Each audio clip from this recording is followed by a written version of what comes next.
2018, I had this great idea to start a book club, mostly because I love books.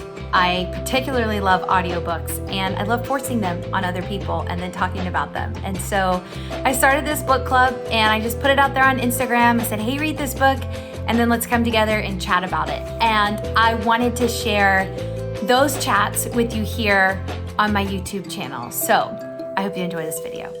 Tonight, we are discussing Redbird Christmas by Fannie Flagg. I can't wait to hear if you like this book or how much you liked it. I want to know, start off with, did you love the book and who was your favorite character? So I'm going to go through a couple of the characters that I have written down here. So we have Oswald, who is pretty much our main character in the book, and he's the old man who's told at the beginning of the book by a doctor that he has severe emphysema and that he's dying, and if he stays in Chicago where it's really cold, he's not going to make it to Christmas. And you guys are going to have to forgive me if I get some of the parts of the story wrong, because I read this book like a year ago, and I tried to freshen up on it today. I actually read the very end of the book over again, but I'm a little rusty on some of the other parts. So we got Oswald. He's told that he's dying. If he stays in Chicago, he's not going to make it till Christmas. And so and he's really poor. He doesn't have any money. And the doctor tells him that he needs to move to the South. So he finds this brochure, and he ends up in this tiny town called Lost River. And it's so sweet. This town only has like 100 people in it. And there's a bunch of unmarried elderly ladies. And one of the ladies volunteers to let Oswald rent a room in her house. And throughout the story, enters this little girl named Patsy. And somebody tell me, how old was Patsy? I don't remember. But so Patsy comes into the story, and she's a little girl with a limp, and she's a little bit neglected, maybe a lot neglected, and doesn't come from a great family. And Patsy is 5. Thank you, Jennifer. And so then we also have our character Frances, and she is the old lady who ends up, okay, we're going to have to do spoiler alerts for this book. Emily says, who is the one that was afraid of the bird? I don't know, but I've got some other characters I'm going to name, and I think, was it Betty that was afraid of the bird? So, okay. Anyway, we got, some people are saying she's 6, 5 or 6. Here comes Patsy. Frances is the one who ends up adopting Patsy. She's an old lady living by herself. Roy is the store owner of the general store. And then we have Jack, the Redbird, who is a great character. And one of the things that I read today was also that how the town itself, Lost River, was kind of like a character, like all of the community together. Mildred, everybody's saying Mildred was the one that was afraid of the bird. So this bird has been injured, and Roy saved him, but he has a broken wing, so he can't be let out, and he lives in the store. And I thought it was really cute how the bird had so much character and personality to him, and how he would people wouldn't, Mildred, she was the one that she wouldn't want to buy stuff from the store because the bird would have pecked at the flour or the sugar bag or whatever. So, okay, one of the questions that I found online, it said, who are your favorite characters besides Jack, Frances, Oswald, and Patsy? And so it listed some of these other characters like Roy, and then who was the store owner, Betty Kitchen, who I think Betty was the lady who let Oswald stay at her house, right? So you have Betty, or rent for a very small fee. And then there's Frances Cleverton, Claude Underwood. I can't remember which one was Claude. And then you have Mildred and Dottie. So somebody just said everybody knows a Mildred. And everyone in town, Catherine says, I loved how everyone in the town loved and knew the bird. Yeah, so here comes this little girl, Patsy, and she falls in love with the bird, and she's always around. And I loved, Jack was probably my favorite character. Betty was the old military woman with the kooky mother. Claude was the mailman, that's right, and he delivered the mail on the boat, on the river boat. So yes, everybody's telling me Claude was the mailman. Okay. So I also liked Roy as like a supporting character. I thought he was great. I thought Claude was great. Didn't Claude teach him how to go fish, take him fishing? He was the one, he was the mailman with the, oh my gosh, it's all coming back to me. It was the mailman with the boat, and he loved to fish. And he tried to teach Oswald how to fish, but Oswald, all he wanted to do was draw the birds that he saw. Okay. So here's an interesting, I looked up some like book club questions for this book, and I thought some of these were great. This one says, Fanny Flagg seems to be having fun with names in this novel. It's not just Oswald's name, but also the name of Lost River. In what way do many of its residents fit the name of the town? Like, what have some of them lost or missed out on? And I thought that was such a cool, like question to think about. I totally did not think about that while I was reading the book. So you have Oswald, and he had lost, like, he was about to lose his life, right? And he like never really like found a community, so he kind of like lost out on friendship and all of that in his life. Then you've got Patsy, who's lost like the ability to walk normally, like everyone else. She had the foot that dragged. And then you have what's her name, Frances, and she had lost. She'd never really fallen in love. She'd never really been married. And then Roy, the store owner, he loses the bird. Actually, the whole town loses. So I thought that was like really a nice like thing about the book that I didn't notice while I was reading it. Okay, here's another question. And actually, let's get my sister on to talk about this. Okay, Emily, how did you feel about the way they handled telling Patsy about Jack? Because this was something that was really hard for me as I was reading this book. I have this thing, like, I really don't like it when people lie. And so I'm like an overly honest person. And I really hated how when the bird died, yes, sorry for those of you who were spoiling this, the bird dies. And I was so mad.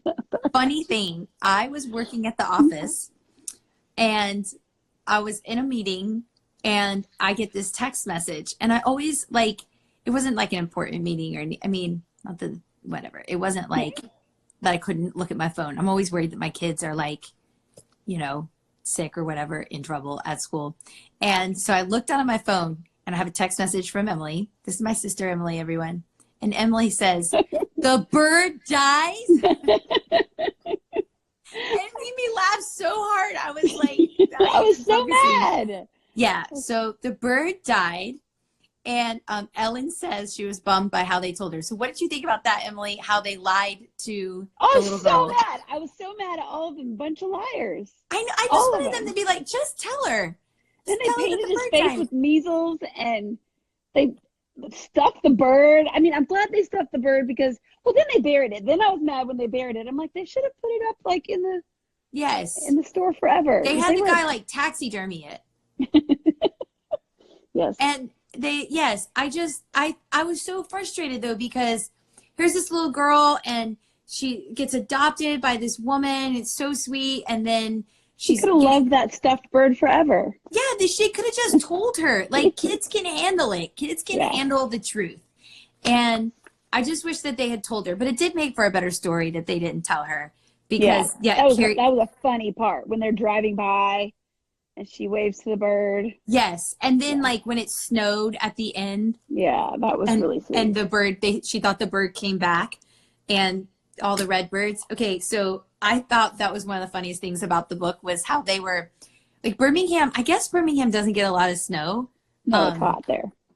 But it's like in the mountains too. But it doesn't get a lot of snow. Okay, so they get this snow, right? And then there's like all these redbirds.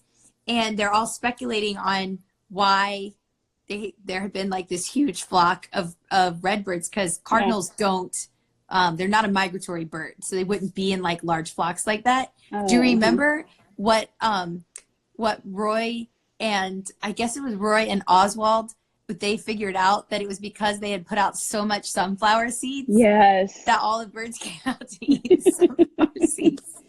But the little girl believed it was just like Santa or something, right? Like, I mean, it was like her wish. Yes. Except like Santa didn't come till it was the day after Christmas. Yeah. Right? Yeah. The whole thing about it being Christmas, it's funny too. The whole book, there was actually 2 Christmases, right? Yes, Yeah. because there's the Christmas that Oswald survives, the first Yes. Christmas. Yeah. And then it's a full nother Christmas with when the Redbirds come out. So now, I really did like the way they wrapped it up too, like how they gave you like how Patsy did become a veterinarian. That was so sweet too. Oh yeah, I read that today when I read the end of the book.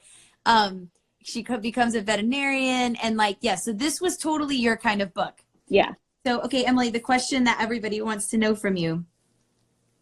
Did you read the end of the book first? You listened to this one. I listened to it. So I didn't have a hard copy of it. So I didn't. Well, that's when I texted you. I was so mad. If I would have had the book in my hand at that point, when the bird died, I would have definitely gone to the end of the book. That's when I would have done it. When the bird first died, it was like, wait, did the bird really die? Yeah, yeah. Because it wasn't even like there was still a little bit left. So I was like, wait a minute. The bird's like the main character. Why is it dying? It's called Redbird Christmas. Like, how did that possibly? It's not Christmas. How is this bird? Yes, exactly. So, but I didn't read the end because I didn't have a hard copy of it. So, but you like the end because Emily likes endings where, and this is where I want everybody to comment because we always ask this question, do you like happy endings? And Emily likes books with happy endings. I at least like it resolved. It doesn't have to be happy, but it needs to be, I want to know what the author wants me to feel about their people. Because somebody said earlier, I feel like when the book when the book ended, I knew everybody in the town. And I feel that way. So I just want to know, how is everybody what happened in the town to now? everybody? Yeah. So you love, like, with a movie, when there's all those, like, ending credits, even if it's totally made up, you love when they tell you what happened to everybody. Only because, not because I want them to tell me what to think. I want to know what the author, thought and saw at the end of the book, kind of thing. It's actually a good point because I think a lot of times, like all these interviews that I'm getting into reading and listening to interviews from the authors, they all talk about how much these characters become real people to them. Yeah. Yeah. And so it is true that you kind of want to know, like, what they wanted to happen to the people in their story because it's their people. Absolutely. Okay, I'm gonna read some of these comments. Okay, so let's see. Carrie says she loved the audio version. Fanny Flagg is so country. I had to get adjusted to Fanny. She likes to read a lot of her books. I had to get adjusted to her voice because she's so old. But then somebody commented to me on Instagram that they loved how Fanny, it felt like their grandma was reading them a book. Yeah, it did. I never had a grandma that read me. Neither of our grandmothers ever read. No, read us books. But what if they did? Maybe they sounded like that. Would be kind of like that. So let's see. Carrie, let's see. Somebody says, I like the resolution. It felt like the end of the book was a little rushed, and they wanted a little bit more. I agree, but I like that it was short too, especially at Christmas time. A lot of people are agreeing with you. Sarah says she felt like she was in the town. When you feel like they're your real friends, a book hangover is the best. That's so true. Yeah. They really did make you love the town. Okay, Emily, what was your favorite, like, little side story in the book, or like your favorite part of the book? I really liked the group of women. What was their group called? The polka dot, something about polka dots. Polka dot hat? Polka dot society? Something about polka dots. And I really like how they, I love how they acquired Patsy, like how they first really tried to do it very, like, not non-invasive. They were just going to kind of get her some clothes. They were going to kind of, I loved how they integrated, and then how they got to keep her. I just thought that was really, really sweet. Because that stepmom or whatever, I was like, oh my gosh, she is crazy. Yeah, I thought it was really sweet how they took her on, and then how they ended up getting her, her, like, leg fixed and all of that. But Oswald was so funny. Like, really, I loved his character development. How, I kind of felt like how he came from the big city. He's in this little tiny town, and that's how we were when we went to college. It was like, I don't understand even what the words are these people are saying. And, he kind of had that culture shock, but he eventually just really embraced it and became a part of the town. I thought that was really sweet. So my favorite part of the book was in like, this is even a year later, I still remembered this about Oswald.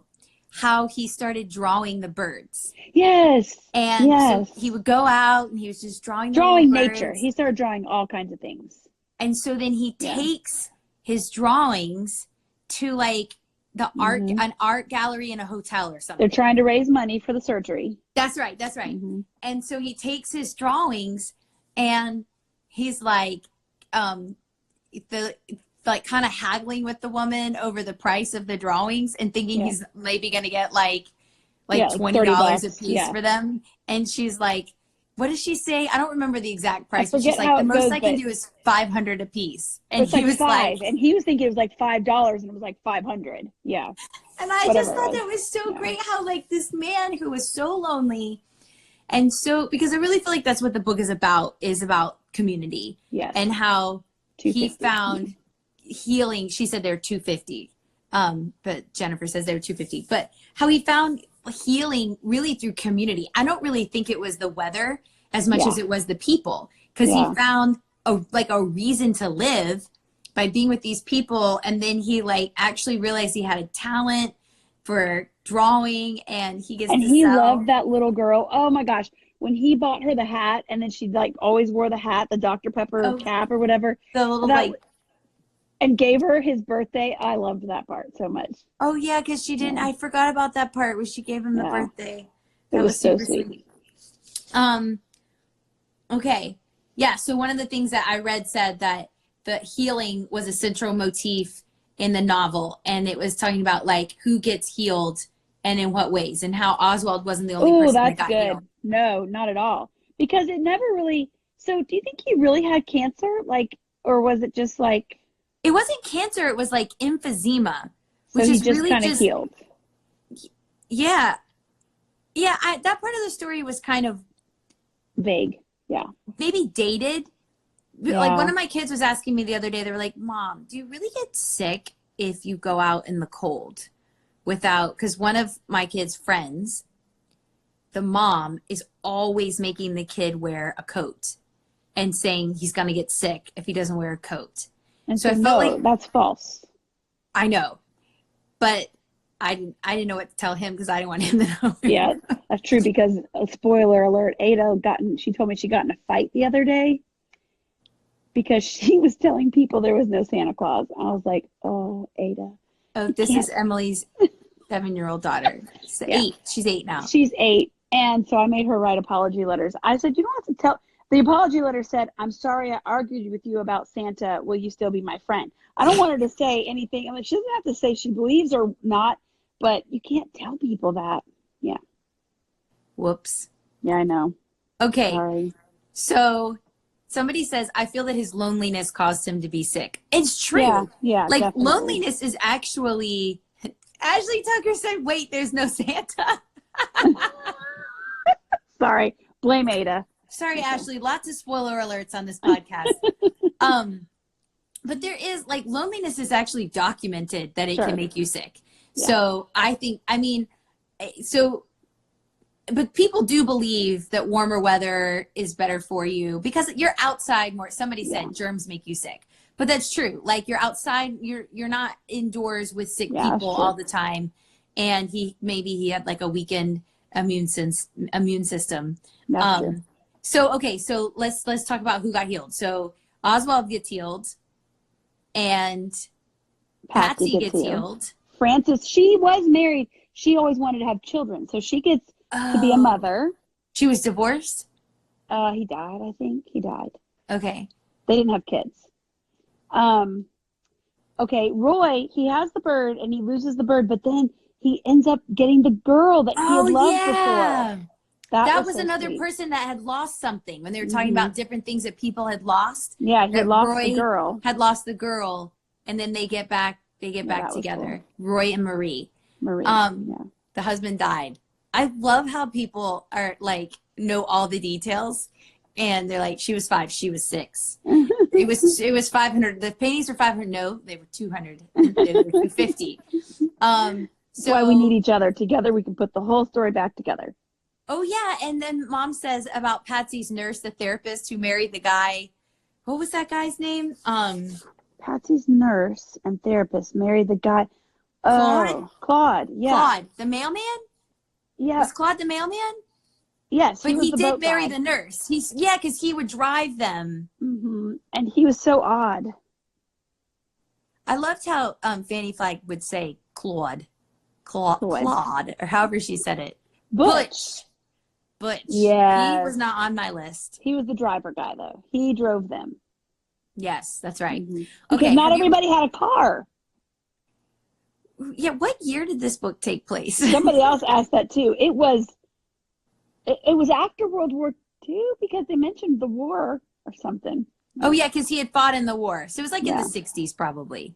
Not everybody had cars in the 60s. No, especially if you lived where you could walk to the store where the bird was. In Birmingham, where they have boats that deliver the mail. Oh my gosh. Mildred lost Billy Jenkins and then willingly kicked him to the curb again. Mildred was so afraid of the bird, and the bird dies, and she's like boo-hooing and sobbing because it was so sad. Yeah, that's so. And she hated like going into the store and would always complain about it. Okay, Emily, do you have a favorite Fanny Flagg book?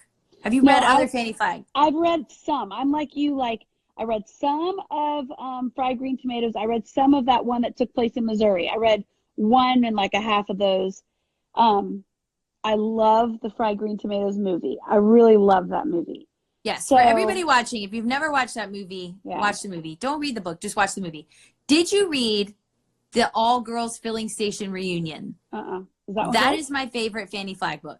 Okay. So for everybody watching, write this down. The all-girls filling station reunion is so great. It's about the WASPs, which were the women who were in the Air Force who flew planes during World War II. So you have two stories going on side by side. So one's in the 1940s. That's Fried Green Tomatoes does that too. Yes. So one's in the actually, I read today that she wrote the All Girls Filling Station. She always wanted to write a sequel to Fried Green Tomatoes, but she killed off all the characters. And so this was kind of like her sort of nod to those women.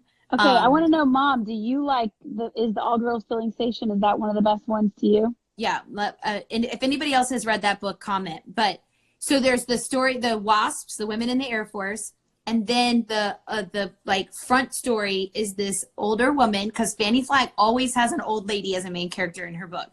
So there's this older lady, and Mom says she loved it. There's this older lady, and she is like probably 60, and she finds out that she was adopted, and she like freaks out. Like she passes out when she accidentally reads these papers or whatever. And so you're following her story, and then you're following the backstory of the girls who were the WASPs, and it's great. And then it all kind of comes together at the end. Well, I'm not going to tell you because some people don't want to know about the end. So I'm just saying the stories connect somehow. Mom says her favorite is Standing in the Rainbow, and I don't think I ever tried to read that one, but it's in that series that I tried to read the first one, and I didn't really like it. Lisa Hughes read those. Lisa, did you read the All Girls Filling Station? Let us know. Okay, my other favorite Fanny Flagg book, so I'm going to recommend two Fanny Flagg books, is called I Still Dream About You.